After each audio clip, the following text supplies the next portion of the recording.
New York City, the dawn of the 20th century, a city bursting at the seams with immigrants, ambition, and industry. Between 1900 and 1910, NYC transformed into a true metropolis. But what was everyday life like during this bustling era? At the turn of the century, New York City was growing fast with over 3 million people in 1900, and by 1910, nearly 4.8 million people filled the city. Much of that growth came from immigration. Ellis Island processed more than 8 million immigrants during this decade. They came from Italy, Ireland, Russia, Germany, and beyond, chasing the American dream, crammed into tenement apartments on the Lower East Side. Living conditions were tough. Most working-class families lived in tenement buildings cheaply constructed, poorly ventilated, and overcrowded. A single room might house a family of 6.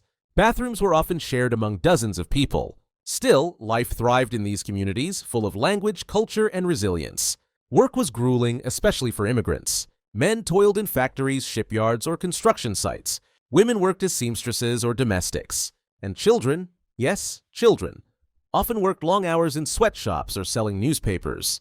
Labor reform was still in its infancy, and exploitation was rampant. New York was on the move. The first subway line opened in 1904, revolutionizing public transit. Elevated trains, trolleys, and ferries carried people across boroughs.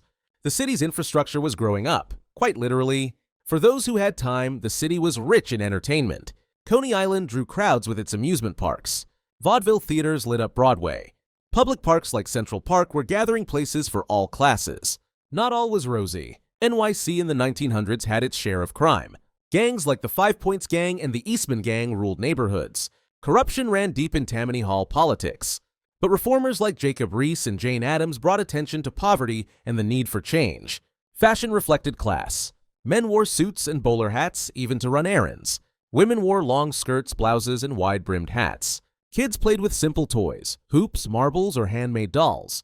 Food was sold by pushcart vendors. Hot potatoes, pretzels, and pickles were common street snacks. NYC became a symbol of American innovation. Skyscrapers like the Flatiron Building, completed in 1902, changed the skyline. Electric lights brightened Broadway, earning it the nickname the Great White Way. Telephones, elevators, and indoor plumbing were spreading, at least in wealthier areas. Life in New York City between 1900 and 1910 was vibrant, chaotic, and transformative. A decade of challenge and opportunity.